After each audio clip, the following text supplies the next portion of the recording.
15 डिसेंबर पूर्वी advance tax भरण्याचं आवाहन कर सल्लागार योगेश कातकाडे यांनी केलंय। साधारणपणे करदात्यांना आर्थिक वर्षात कमवलेल्या उत्पन्नावर वर्षाच्या शेवटी आयकर भरावा लागत असतो, परंतु करदात्यांना एकाच वेळी मोठ्या कराच्या रकमेचा बोजा सहन करावा लागू नये याकरता आयकर विभागानं करदात्यांच्या सोयीसाठी ॲडव्हान्स टॅक्स ही व्यवस्था करण्यात आली आहे। या अंतर्गत करदाता स्वतःचे मूल्यांकन करतो आणि त्याच्या सोयीनुसार आगामी मूल्यांकन वर्षासाठी आर्थिक उलाढालीच्या अंदाजे करदायित्वाचा काही भाग हा ॲडव्हान्स टॅक्स म्हणून दिलेल्या मुदतीत भरत असतो।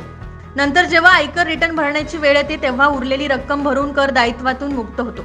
या ॲडव्हान्स टॅक्सचे एकूण 4 टप्पे निश्चित करण्यात आले। तिसऱ्या टप्प्यातील ॲडव्हान्स टॅक्ससाठी तारीख 15 डिसेंबर असून फारच कमी दिवस शिल्लक आहे। व्यावसायिक उद्योजकांनी त्यांच्या आर्थिक उलाढालीनुसार कर दायित्व अदा करून राष्ट्रीय उत्पन्नात योगदान वाढवावे, जेणेकरून भविष्यात त्यांचा राष्ट्रीय धोरणास विकासास फायदा होईलच।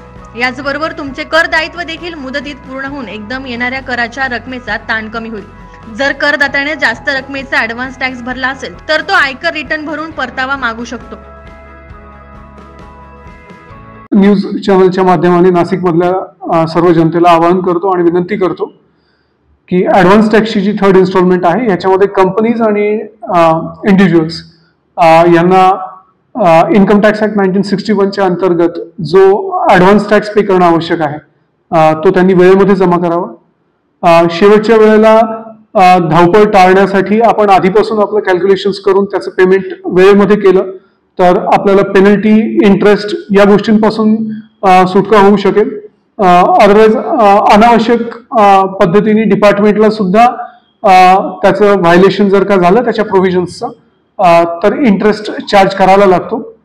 आपण जो ॲडव्हान्स टॅक्स पे करत आहात त्या ॲडव्हान्स टॅक्सचं पेमेंट हे राष्ट्र विकासासाठी वापरलं जातं, जसे की रोड इन्फ्रास्ट्रक्चर आहे, एज्युकेशन इन्फ्रास्ट्रक्चर आहे, मेडिकल इन्फ्रास्ट्रक्चर आहे, त्याचबरोबर आर्म फोर्सेस आहेत आणि स्पेस रिलेटेड एजन्सीज आहेत, त्यांना जाणारा फंड जो आहे तो आपला ॲडव्हान्स टॅक्सच्या पेमेंटमधून आणि आपण जो टॅक्स पे करतात त्याच्यामधून जातो।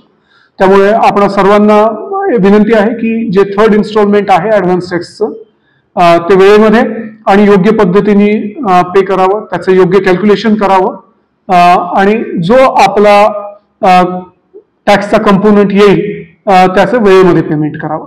नमस्कार।